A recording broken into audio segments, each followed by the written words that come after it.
لما كنا نقعد على الاكل، اهلي كان بياكلوا اللحمه، خاصه مثلا الفخذ بياكلوه بس بيكبوه خلص، مو ما ضل فيها اللحمه.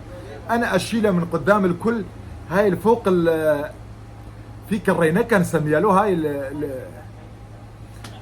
كاك دهجة صافي شو هاي النوعيه اللي مثل الاذن له فيها كركرته، هاي اكلها وازت العظمه. يعني البسه اللي بدها تاكل من وراي تفوت على المزبله، ما في ريحه لحمه بالعظم. مرحبا، كيفكم؟ شو اخباركم اخوان؟ اليوم بدي احكي لكم قصص لما كان تصير معنا ونحن صغار، اللي هو يعني فيكم تقولوا نوعا ما قلة أدب وعادات وتقاليد كنا نحملها من بعض كأطفال كأقارب صغار هيك، يعني عادات سيئة، طبعا سيئة. هلا بدي أحكي لكم عنها، وأنا متأكد يعني إذا مو 50% مشان نكون هيك منصفين، إذا مو 50% أكثر من 60% عشتوا طفولتكم، إذا طفولتكم طبيعية طبعا، هاي إذا طبيعي مثلي، إذا ما تكونوا ابن دكتور أو ابن موظف أو ابن صايغ، إذا أنتم عايشين مثلي اغلبكم كان فيه هالعادات السيئة، يعني 1,000,000%. مثلا العلبة السومر، تتذكرون العلبة هاي تبعيت المارتديلا؟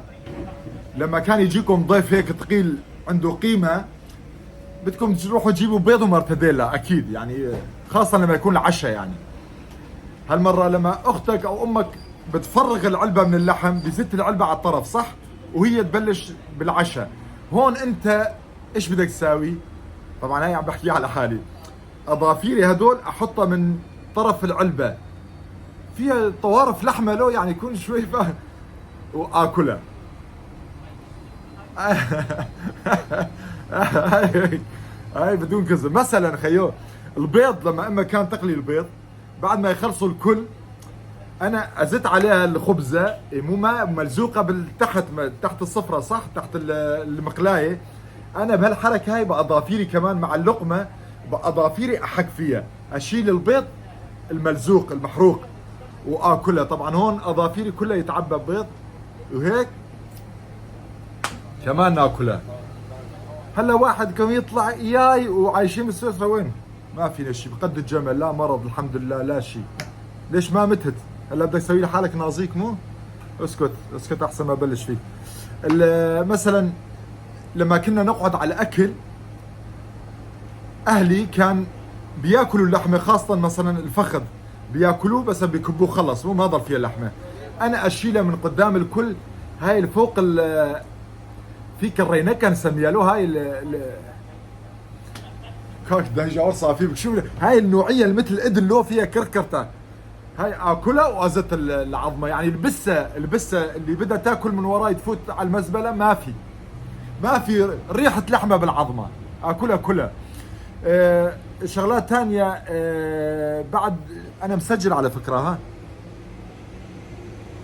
مثلا بعض مرات اجي افوت على البيت انه امي او اختي فايتين جوا والمطبخ حاطين اكل بالفرن عم يجهز لسه، اروح افتح الفرن واسحب اشوف من فوق انه شو الغداء او شو، اشوف اللحم كله مستويه بالفرن، وخاصه الجلد الفروج من فوق هيك مستوي، هيك صاير شوي محروق.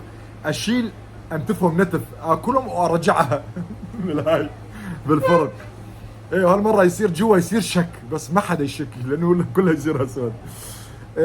الجبنه لما كنت اقعد على العشاء، كان في جبنه يعني محدوده له، ما تقدر تاكل 4 5 مثلا جبنات، يا دوب تاكل لك 2 3، كثرت 3 يعني. هالمره انا ايش اساوي؟ اشيل وحده وهيك اشيل وحده ثانيه كمان معاها واخبيها، اكل هاي واحطها تحت التبكه، تحت الصفريه. ايه بعد ما مثلا ما يضل جبن، المره اقحر، يعني هيك اقحر، هاي كلمه كرديه نحن دائما نحكيها هيك، اقحر اخوي واختي انه انا لسه عندي جبن.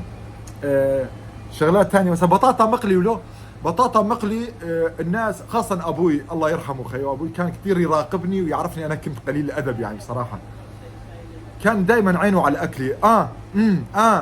كترت ايش انا كمان هون صرت حريف، اطلع بعيون ابوي لما خاصه الاكل يكون مقالي، اذا ابوي التهى وطلع حواليه اشيل 5 6 مع بعض احطه باللقمه، اذا عينوا علي اسوي حالي مؤدب، اشيل قطعه واحده احطها باللحمه واكلها. الله يرحم ترابك يا ابوي.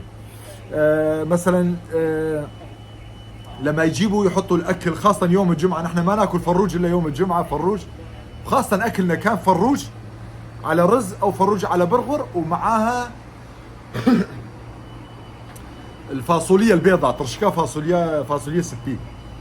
هالمره انا اراقب اشوف وين في الفاصوليا في عليها كثير لحم، كنا نحط لحم غنم كمان بعض مرات معاها، بعض مرات يعني اروح اقعد جنب الصحن هذيك هيك استقر، افتح خيمتي نقطتي المعسكر هنيك افتحها مشان اكل انه شوي زياده فيها لحم، نفس دنيئه خيو قسما بالله العظيم. بس يعني طفوله حلوه كانت صح. هلا في منكم يمكن يستغربوا انه عن هالحركات الشغلات، طفوله حلوه كلياتنا كنا عايشين بنفس الجو.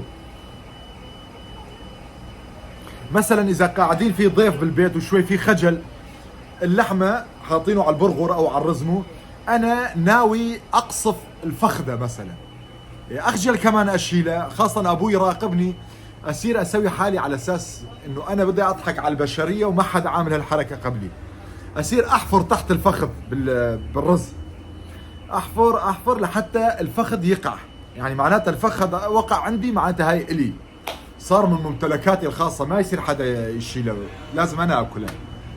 ثقافتي هيك. شباب لا تقولوا لي لا، بشرفي 3/4 كان نفس الحكي. هالمره اللي صاير معاه هيك واللي كان تصرفاته بالطفوله كان هيك، بربكم اكتبوا لي بالتعليق ويثبت وجوده على الاقل يعني.